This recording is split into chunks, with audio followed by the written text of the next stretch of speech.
تو انہوں نے کہا کس کا اسلام ہوگا؟ یہ شیعہ کا ہوگا، سنی کا ہوگا، دیوبندی کا ہوگا، بریلوی کا ہوگا؟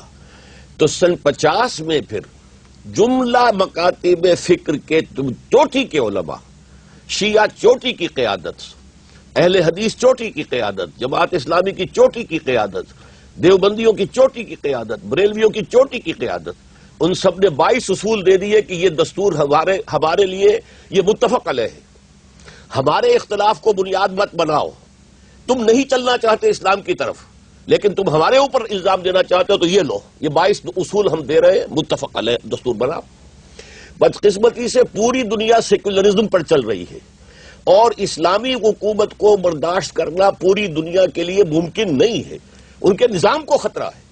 آخر یہ جو کچھ USSR سے ساری دشمنی ہو رہی تھی تو مذہبی تو نہیں تھی، وہی کرسچنز ادھر تھے، وہی کرسچنز ادھر تھے، نظام تھا پولیٹیکل سوشو اکنامک سسٹم جس کو کہ ویسٹ برداشت کرنے کو تیار نہیں تھا۔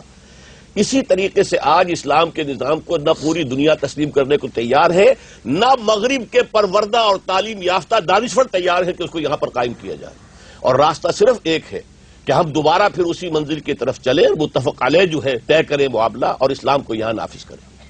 جی وہ پیچھے جو حجاب میں خاتون ہے وہ سوال کرنا چاہیں گی۔ سینیٹر صاحب سے میرا سوال ہے کہ انہوں نے رینیسنس کی بات کی، آپ نے کہا کہ جب انہوں نے اپنے مذہب کو ایک طرف رکھا تو ان کی ترقی ہوئی، لیکن اب جو ہم ان کے ریزلٹس دیکھ رہے ہیں، جو مورل بینکرپسی اور جو ان کی فیملیز ڈی جنریٹ ہو رہی ہیں جس طرح سے، تو اور ان کی جو ترقی وہ تو انڈسٹریل ریولیوشن تھی، وہ اکنامک ترقی کو اگر ہم مذہب کی وجہ سے ہم سمجھیں کہ یہ ترقی ہماری مذہبی وجہ سے رکی ہوئی ہے، اور کیا ہم اس طرح کی ڈی جنریشن اپنی سوسائٹیز میں چاہیں گے کہ جس پوائنٹ یہ ہے ڈی جنریشن کی بات نہیں ہے، ایک احساس آزادی اور آزاد جبر میں کبھی بھی پرورش نہیں ہوتی تخلیقی عمل کی، یہ ایک مسلمہ حقیقت ہے۔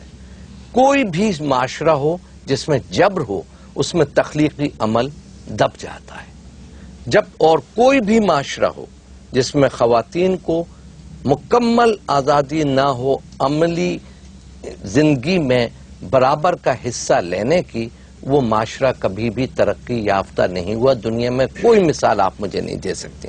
تیسری بات یہ، فرقہ واریت وہاں پر بھی تھی، پروٹیسٹنٹ وہاں پر بھی ہیں، رومن کیتھولک وہاں پر بھی ہیں، ہندوؤں میں بھی فرقے ہیں، بدھسٹ میں بھی فرقے ہیں، یہ اور میرا تو کہنا یہ ہے کہ دیگر اور مسلمان ممالک میں بھی شیعہ سنی اور دیگر فرقے وہاں شافعی حنفی سب وہاں پر رہ رہے ہیں پرامن طریقے سے۔ یہ لعنت میرے پاکستان میں کیوں ہے؟ تو اس لیے ہے کہ یہاں پر مذہبی جنونیت کو پھیلایا جا رہا ہے کہ جی اسلام نافذ کرو اور جناب مذہبی جنونیت، انتہا پسندی، ویڈیو شوق پر حملے، یہ نہیں کرو وہ نہیں کرو، ہر طرح کا جبر میرے معاشرے میں ہے، اس لیے ہم ترقی نہیں کر پا رہے اور قتل و غارت گری کی جانب راغب ہیں۔ نیکسٹ کوسچن جی محسن نقوی صاحب اور اسرار صاحب سے میرا یہ سوال ہے۔ اسرار صاحب نے جو ہماری سوسائٹی کا سولوشن نکالا تھا فرقہ واریت ختم ہونے کے لیے، اسلام اور قرآن، تو میرا ان دونوں محترم عالمین سے سوال یہ ہے کہ آپ اگر اسلام کی ہسٹری پہ جائیں تو ہمارا اسلام جو ہے وہ ایک شخص کو فالو کرنے کو کہتا ہے، نبی کریم صلی اللہ علیہ وسلم آتے ہیں اور ہم ان سب کو فالو کرتے ہیں، اس کے بعد امامت خلافت والے فالوورز پیدا ہو جاتے ہیں۔ ابھی ہمارے فالوورز آپ جیسے علماء دین ہیں، تو آپ اسلام اور قرآن کی بات کرتے ہیں، تو آپ یہ بتائیں کہ ہم کون سے اسلام کو فالو کریں؟ اگر ہم اپنی شیعہ اپنے علماء کو فالو کریں، سنی اپنے علماء کو فالو کریں اور بریلوی اپنے علماء کو فالو کریں، تو پھر فرقہ واریت تو مزید اسٹرانگ ہوتی جائے گی، اس کے روٹس جو ہیں گے یہ ختم نہیں ہوں گے۔ دیکھیے میں نے اس سلسلے میں جو بات عرض کی تھی اسے دہرا رہا ہوں، ہم عربی سیکھیں، ہمارے فرقہ واریت کا ایک سبب جو میں بیان کر رہا تھا شروع میں 5 میں، چھٹا ایک اضافہ کر لیجئے، اسلام میں کوئی مذہبی پیشہ نہیں ہے، ہر شخص کو اس قابل ہونا چاہیے کہ وہ نماز کی امامت کرائے، ہر شخص کو قابل ہونا چاہیے اپنے والد کی نماز جنازہ خود پڑھائے، ہر شخص کو اس کے لائق ہونا چاہیے کہ اپنی بیٹی کا نکاح خود پڑھائے۔ ہم نے اجمیوں نے، چونکہ عربی ہم جانتے نہیں، تو ہم نے ایک مولوی پروفیشن کریٹ کر لیا ہے، اور جہاں بھی پروفیشن ہوتا ہے تو پروفیشنل رائیولری اس کے اندر آ جاتی ہے، اور چونکہ عوام جو ہے جو اصل سورس ہے قرآن اور حدیث تک پہنچ نہیں سکتے، عربی زبان جانتے نہیں۔ بیسک بات یہ ہے کہ عربی کو ہماری ایجوکیشن کے اندر شروع سے شامل کیا جائے تاکہ ہر شخص قرآن کو پڑھے۔ عرب ممالک میں جیسے وہ کہہ رہے تھے کہ وہاں پر فرقہ واریت نہیں ہے، اس کا سبب یہی ہے وہ قرآن خود پڑھتے ہیں، انہیں معلوم ہے کہ قرآن میں پرائیورٹیز کس چیز کی ہے، کون سی شے اہم ہے، ہاتھ یوں کرنا یا یوں کرنا اس کی اہمیت ہے یا کسی اور شے کی اہمیت ہے. ٹھیک. تو اصل میں عربی زبان اور قرآن حکیم کا براہ راست مطالعہ یہ ہے اصل بنیادی چیز. ہمیں ڈاکٹر صاحب کی اس بات سے اتفاق نہیں ہے کہ عربی سیکھ جانے سے لوگوں میں اختلافات ختم ہو جائیں گے. صحابہ کرام کے درمیان جو تعبیر کا اختلاف تھا، اس کے بعد تابعین اور تبع تابعین کے درمیان، اور اس کے علاوہ جو ائمہ مذاہب ہیں وہ سب کے سب عربی داں، اور شاید ہم سے تو بہتر عربی داں ہوں گے. ڈاکٹر صاحب کے بارے میں ہم نہیں جرات کر سکتے، لیکن اس کے باوجود ان میں تعبیر کا اختلاف تھا، ہے، اور علماء کے درمیان یہ فہم معنی کا اختلاف جو ہے یہی فتوے کے اختلاف کا سبب بنتا ہے.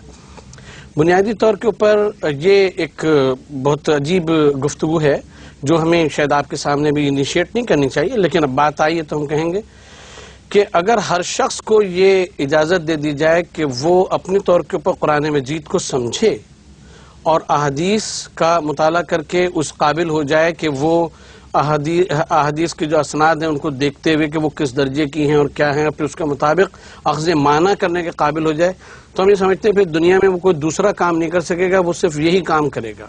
کیونکہ جو فقہا، جو محدثین، جو مفتیان کرام بڑے گزرے ائمہ مذاہب، انہوں نے پھر ساری زندگی اسی کے اوپر تحقیق کی، الفاظ کے اوپر، اس کے اوپر. تفاسیر آپ اٹھا کے دیکھیں، ایک سے ایک تفسیر آپ کو ملے گی عربی زبان میں. اور وہ جن اجمی حضرات کی بات ڈاکٹر صاحب فرما رہے ہیں، اجمی بار بار الفاظ استعمال فرما رہے ہیں، ہم آپ سے یہ بات عرض کرتے ہیں کہ ائمہ مذاہب جو ہیں 4 بڑے، ان میں سوائے امام شافعی کے کون ہے کہ جو عرب ہے؟ باقی سب کے سب غیر عرب. اور محسن نقوی ایک صاحب بات کا موقع دیجیے. دیکھیے 2 چیزوں میں فرق کیجیے، ایک ہے اختلاف، ایک ہے فرقہ بندی، تفرقہ. اختلاف میں کوئی اختلاف نہیں ہے، بلکہ قرآن مجید میں تو ہے وَلِذَٰلِكَ خَلَقَهُمْ، اللہ نے پیدا کیا، شکلیں مختلف بنائی ہیں، لوگوں کے مزاج مختلف بنائے ہیں. یہ جو گونا گونی ہے اس کائنات کے اندر، یہ در حقیقت اس کائنات کا حسن ہے. اختلاف اپنی جگہ پر ہے، تفرقہ ہو کر کہ کوئی ایک کو کافر کہے، دوسرا دوسرے کو کافر کہے، اور من دیگرم تو دیگری، یہ نہیں تھا ان کے اندر.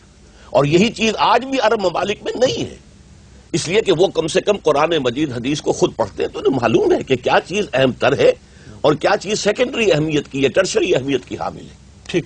اچھا، آپ کی اس بات پر کہ عربی جاننا چاہیے مسلمانوں کو، محسن نقوی صاحب اس بات سے خلاف کرتے ہیں، جبکہ ڈاکٹر صاحب آپ یہ فرمائیے کہ امام شافعی نے یہ فرمایا کہ ہر مسلمان پر عربی کا علم واجب ہے.